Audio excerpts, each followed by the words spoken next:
পশ্চিমবঙ্গে সব থেকে দ্বিতীয় বড় হাট হচ্ছে বেলডাঙ্গার হাট।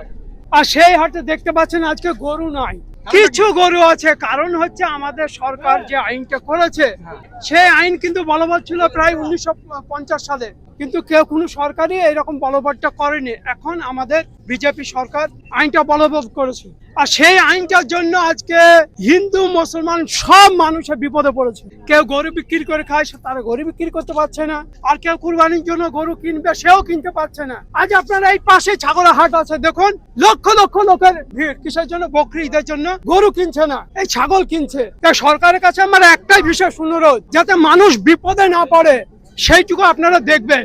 এত কষ্ট হিন্দু মুসলমান কেউ সহ্য করতে পারছে না। যে কোনো বিষয়ে সবার জন্য ভাবুন, এইটা আপনাদের কাছে অনুরোধ করব। সবাই ভালো থাকবেন। আমরা মাইনুল ভাইয়ের কাছে কিছু কথা জিজ্ঞেস করব। তো মাইনুল ভাই, এখানে কি কারণে আসা?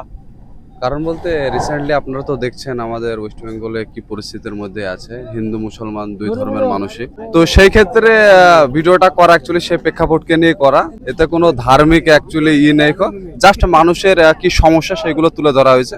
ভিডিওটা দেখবেন, আশা করি আপনাদের খুব ভালো লাগবে। মানুষকে কি খুশির বার্তা দিতে চাও?